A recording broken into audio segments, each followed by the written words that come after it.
Welcome to the official podcast of Joey's Song. You know, at Joey's Song, we have one mission: raise as much money as we can so that research into finding treatments and cures for epilepsy can get the funding it needs. We would love your support. If you can subscribe and leave a review of this podcast, it will help more than you could ever know. If you have a couple extra mouse clicks left in you, go to YouTube and our YouTube channel, Joey's Song, and subscribe. There. In less than 2 minutes, with a couple of mouse clicks, you will have made it easier for others to find us and help spread the word. Now, if you want to do a bit more, head over to joeysong.org, consider buying a show ticket or some merch, or even making a donation. Thanks. You know, we'll beat this disease, and together we'll have some fun doing it as well. Join us. All right, let's do this.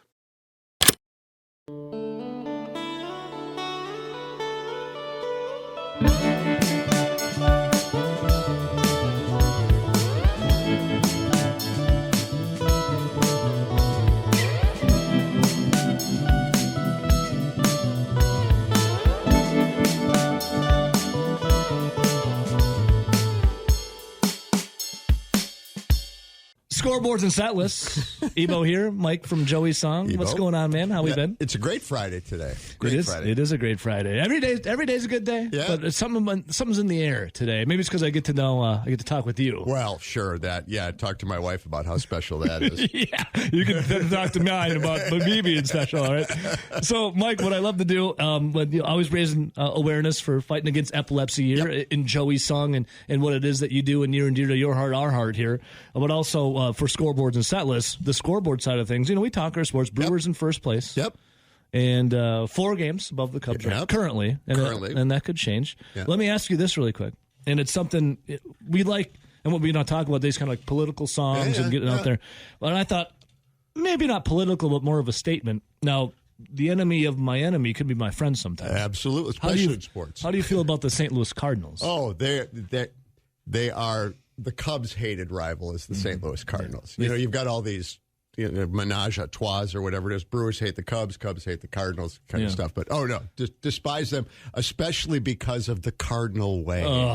They think they're holier than thou, man. That they are the purveyors of it all. Yes, and they play the right way and all. Yeah, no, that's the stuff and the best fans in baseball, they always get it right. That's the stuff.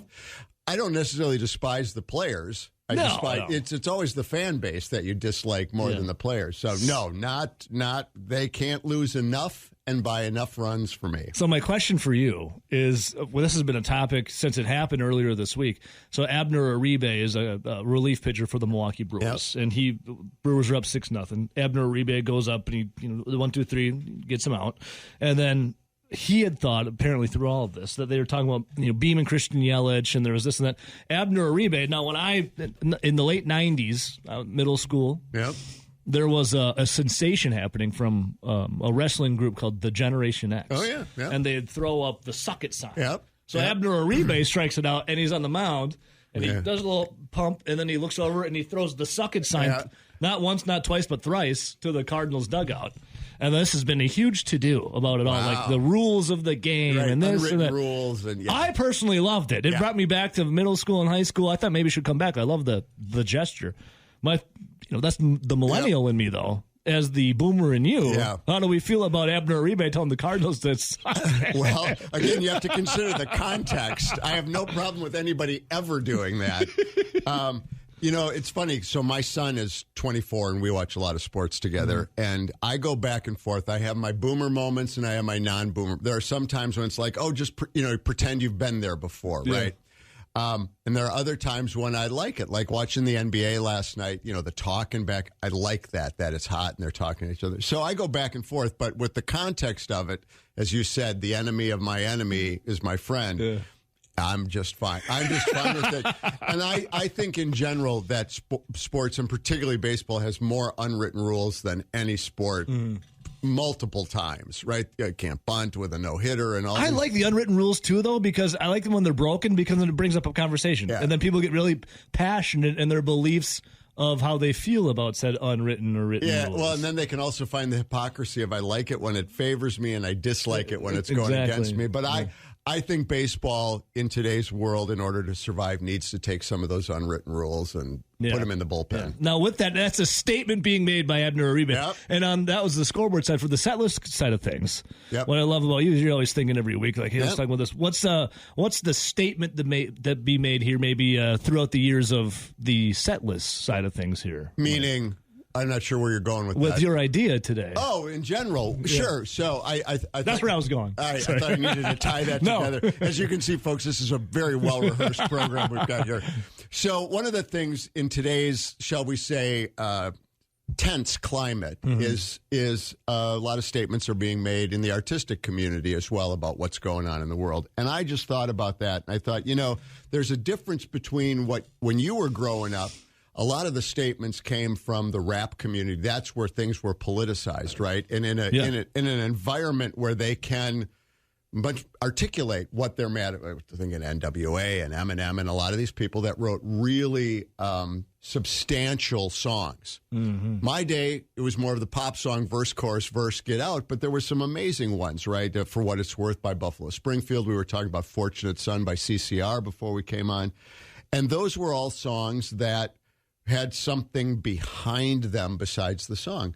And today you get a lot of that, shut up and play, either for a sports guy or a musician, right? We talked about Springsteen is getting a lot. First of all, anybody that is stunned that Springsteen is a lefty just hasn't been paying attention, right? And you get a lot. I really liked his music and then you know that when they were listening to Born in the USA, they were just singing with the chorus and were listening to the lyrics, right? And I just wondered the perspective of, you grew up in those protest songs back in the early 70s were kind of a newer thing for the public consciousness, whereas they were more ingrained for you guys. I mean, the rap songs were like, that was it. Yeah, for me, I guess it was, when you're young, you're not fully aware of what happens in the world with different groups and and people and places. And what injustice really is. You don't really understand until you...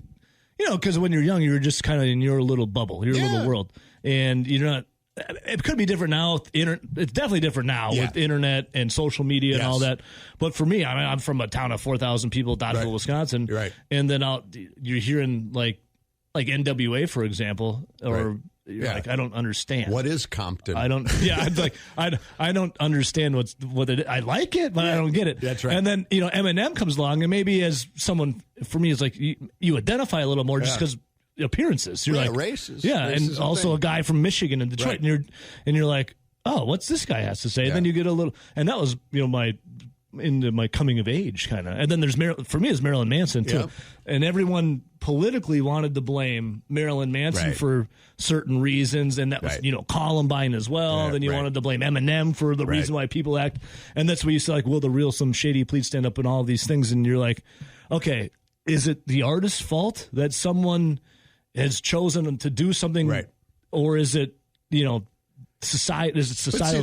That goes back to Manson and the Beatles, right? Helter Skelter. Right? Yeah, exactly. So I mean, it's been a forever thing. There's nothing new in music. There's nothing new in society. And the bigger question is, does the music reflect society, or society reflecting the music? Right. And I have a hard time believing that music is anything different, any other messaging that goes on, that some crank in his or her basement is going to be even more. If it hadn't been playing Led Zeppelin backwards, it would have been something else that would have set the Columbine kid off. Or some kind of like satanic message or whatever you wanted to hear. Yeah. So I don't think you can see, the thing that we all love about music, I believe, is that it expresses emotions and feelings, and to take some category out of it for an artist, I think you're limiting them, and you're robbing people of the chance to get that as well. I said we were talking about Springsteen, and that's important to be able to say that. He did the thing now about Minneapolis, and we were talking about 41 shots and all that other stuff. You don't have to agree with it. I don't get mad that of some of those right-wing country stuff out there. I'm a lefty. I know that's a shock to everybody. I should have probably had everybody sit down.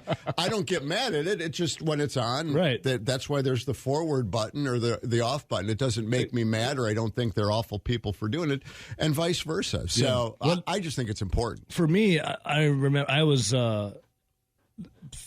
2001, obviously, 9/11, and then you get into the Iraq War, and then Rage Against the Machine is a band that I really, really loved and still do growing up. In Rage Against the Machine, you're listening to the lyrics, you're listening to the message, you're seeing their music videos were out, performing at Wall Street for one of their music videos, Sleeping on the Fire, and there's the Battle for Los Angeles is a hell of an album, and then you're tying it into what they're saying of what's going on, especially with war. And you see some of your friends that or maybe your older brothers or siblings that are going off to war, and you start thinking and wondering about things, and you hear about weapons of mass destruction. They don't actually exist, and then there's this and that, and you're like, well, why do I have family members going overseas and either God forbid dying or of something that was a lie, and you're like. And the music drives you there to it, too, to be like, because I think music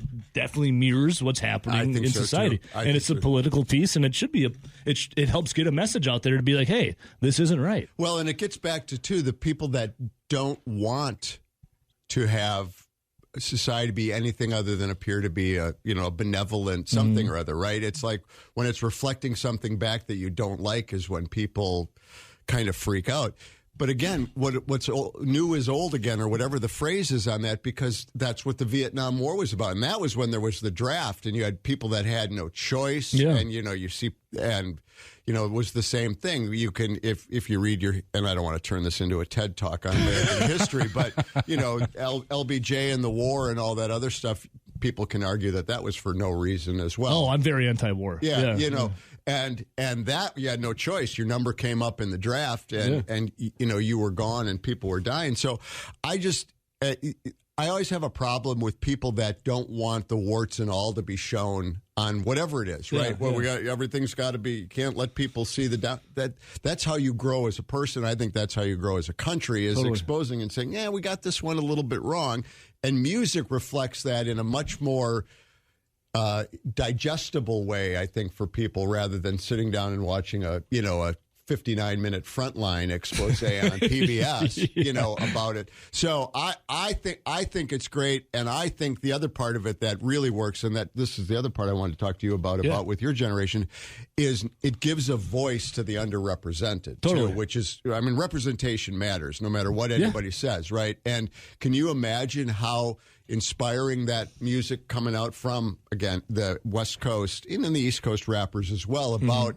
the flaws in society, how inspiring that was if you lived in that community to say somebody is saying what needs to be said, and it's blasting out on the airways. There's hope. Yeah, it's great representation. And my question now is, you look at and the sports stage is good for that too. Yeah. Like shut up and play goes both ways for a lot of people. But right now, we always talk about music right now, and you maybe don't quite jive to it. It's not your thing musically. Yep. What right now timeline are we in? Is it a reflection of society, or is it just everything so? What is music now with what is happening and going on in the world? I think it's a tough time because of the polarization, right? Yeah. We are back in the old days. Politics used to feel like a continuum. You were somewhere along, I'm a fiscal conservative, but I'm a social liberal or whatever. You had Goldwater Republicans and all this other stuff. I think now we quickly throw people into those camps, and it goes on in sports. It goes on. On my beloved Chicago Cubs, Matt Shaw was at the Charlie Kirk Memorial. And for those of us, it was like, but that's okay that he was at the Charlie Kirk Memorial. Yeah, that doesn't make him a bad person. And that's exactly what it is. Caitlin Clark, I guess my wife saw it, went up. Morgan Wallen, this kind of controversial country dude.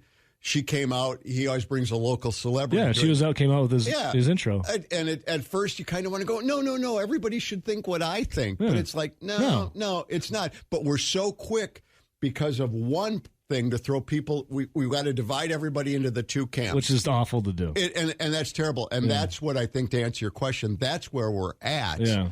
And the sooner we get out of that, I think. And then you wonder, will it happen? Will you get out of it? It feels like it won't. These days, it sure feels like it won't. I would say, though, that sporting events, and we talked about this before, and concerts, it's a great bringer together of all walks of life. And even, like Morgan Wallen, for example, he was just at Camp Randall. Yeah. There were some people that were not happy with him being there. I would say, though, if you were to, and I'm not really a country, that's not my kind of music. Yeah, me either. But I would go to the show. I would go check it out because you would have a good time. You would meet people and talk with people, and you'd share a moment together of people that maybe didn't think alike in certain things, but you're there sharing a moment. You're like, oh, you're not bad. You're not awful. Yeah. Like I could have a drink with you. And it's actually important for that to happen. Yeah, it totally is. Right on the same page. Let's take a little thought-provoking, Mike. You always got the thought-provoking ones. I'm telling you, dude. And here for Buffalo Springfield, or maybe even CCR, when I was a kid, of all of the, like Apocalypse Now or all the war films, I could have sworn that these bands were in Vietnam. Yeah. If you were to ask me, I could have sworn that these guys served in Vietnam. Yeah, I got a story about this song when we come back. Okay, it sounds good. But they didn't. They weren't. No. Oh God, no. No, they were in the valley in California smoking weed. Taking a bunch of acid.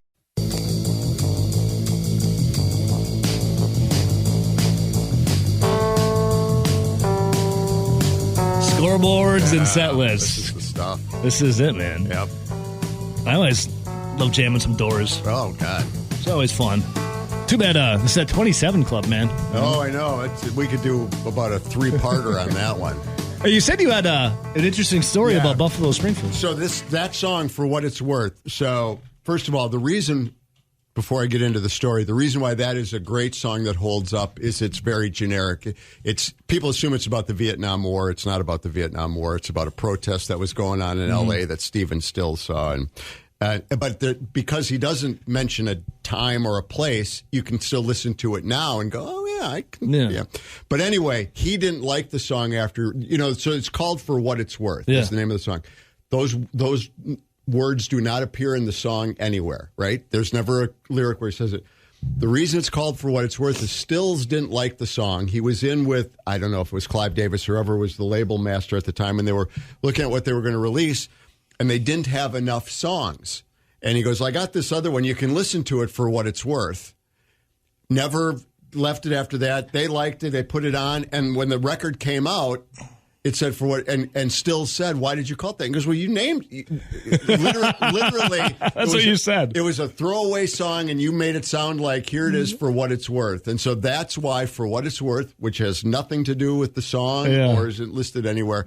And I just think that's the serendipity. We're talking about how kind of crazy those days where you can see Stills walking and going, and 2 months later, his record comes out, and it's one of his biggest hits. I wonder what it was like. We're talking about music and sports and whatever being a message for something, and as opposed to just being like, my parents are stupid. Right.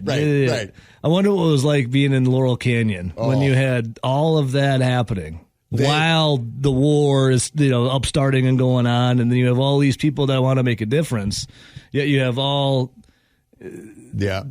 I just would love to know what it was like. Oh, and flooded with everything down there. Those people had to feel so lucky they were born in that time, because it's Summer of Love going on, and you got the hippie stuff going, and you got drugs, and then you've got all of this high intensity political stuff going on. It had to mirror a little bit of the intensity a lot of us feel right now with what's going on. A lot of different circumstances, but you add into that music community, right? The community of creative people, and they all are in Laurel Canyon. They're all living, 2 houses down from each other. Stills lives next to Crosby, and Crosby lives next to Dennis You Wilson. got Zapp up the street. Can't do any drugs at his house, though. No, not at all. You're kicked out. No, real quick. I think it would have been a pretty marvelous time. Which crazy? No internet, no. Nothing. He had some magazines and radio play. That's it, man. It took 2 weeks to find out something bad had happened instead of 2.5 minutes. And everyone would get behind a message, right, in the song and the stands. And now I think, does more access to everything give you more division? Yeah. Well, Or there's just more. How do you know how to word that? No, I think what it does is it allows for more, and this is going to sound like it's a good thing, but it's not. Diversity in message, meaning misinformation, and people can. There's a lot of.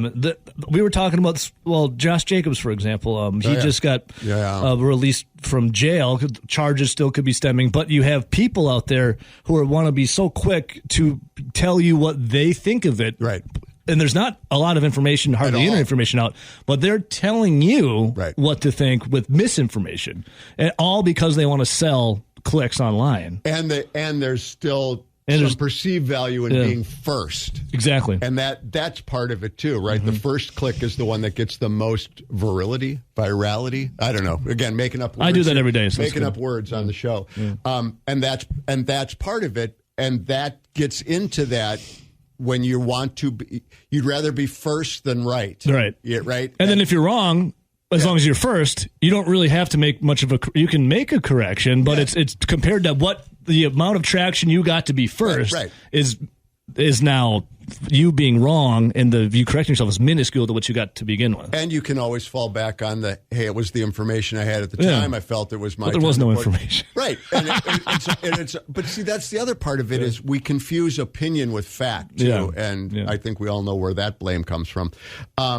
And so when it's okay to just say, well, that's what I thought, or of course the old caveat, people are saying, or all these other things that are like qualifiers to it. Yeah. So I do think that you mentioned having all of this information out here, how does it affect the consciousness, taking it back to the 70s when you didn't have that? I think it causes people to not necessarily fact check and just kind of go with it, especially if whatever you're reading fits your narrative. Then it's real. It's really. I think the future, and that's we're getting so off of where we started. That's okay, man. That's the beauty of it. I think the future, the danger is it's not lack of information; it's too much of, and not when I say information, like misinformation and the processing thereof, just too much, and you become just smacked in the face with so much stuff that you can't tell what's real and what's not real anymore. Well, and the other part of it is you can. Does it make sense? Yes, it does actually. Now you can curate your sources of information. Right back in the day, you had Walter Cronkite and Dan Rather, whoever it was, and everybody at 6 o'clock saw the same set of news. Yeah. Now you can literally say, I watch and consume the news 24 hours a day and never hear an opinion that's contrary to what you believe or your worldview, right? Yeah. You can, on all sides of it. Yeah. And so that you can feel like you're informed and you're not, because we can do it with music, right? You can, in the old days, the reason why there was the diversity in music was everybody listened to the top 40 stations. So you heard the dance tune next to the metal tune, next to the pop song. And so you got that. And now you can, if you just, here at Wonderful Midwest Family, right? You can listen to JJO and never have to hear the Carpenters if you don't want to, right? And all of those other things. And that there's benefit to that, but there's also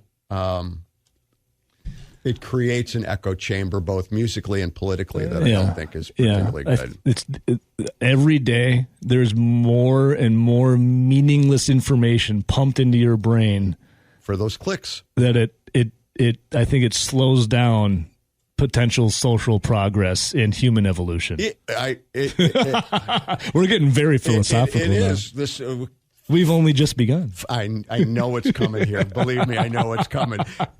Yes. So our Sunday morning program, Philosophy and Life with Ebo and Mike. Are we going to get that put in? We'll move this to Illinois so we can have some legal things there at the studio, so that we can really get deep. Boy, can you imagine if the atom on my finger is a universe, right? What was that from Animal House? Well, going back to the beginning of all this. Yes, I think the protest song is critical, just like people believe that the blue blood patriotic songs are important. I think it's all important because we need to be able to express ourselves, and I think it's great, and I think we need more of it. Mike, I love your thought-provoking topics. It's always good. Good. So next week it'll be abortion and the existence of God. Yeah. Remember in school, I don't know if this happened for you, it was like, all right, you got to debate something, but here's the ones you can't debate. Yeah. Like, what do you mean you can't debate these? So the debate would be tater tots in the lunchroom. All right, green bean casserole, yay or nay coming up. Mushroom soup or onions on top.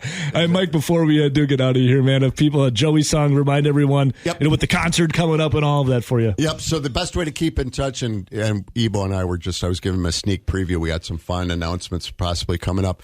We bring in rock stars, rock and roll Hall of Famers, and Grammy winners to Madison every January to raise money to stop kids from futures being stolen, lives being lost to epilepsy. Follow us on the socials at Joey's Song on all of them. Remember to put the 2 S's in there, Joey's Song, and then the website is joeysong.org, and you'll be in touch. Mike, much love, brother. Always a pleasure. Every week. Happy Friday, man. I'm glad. I don't know what it was. I think I had some bad food poisoning. I fought through. I'm like, I can't let Mike down. No. I'm like, we're staying in here. You were afraid that RJ and I were going to Lou Gehrig and Wally Pipp you, and we'd do the show, and then you'd never get back into the starting line. Well, there's some starting pitchers that when they get up on the mound, they throw up. I was like a starting pitcher this morning. I was up on the mound. I told RJ, give me a second. Yeah. Came back, new man. Yeah. Feel like I'm pitching a no-hitter now.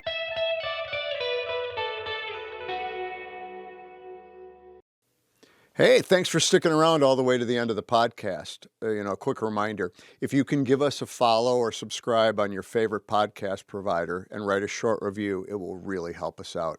If you can head over to YouTube and subscribe to our channel over there, that's another big help.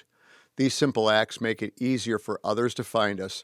And of course, head over to joeysong.org to join our community and stay up to date on all the news. Thanks, and we'll talk again real soon.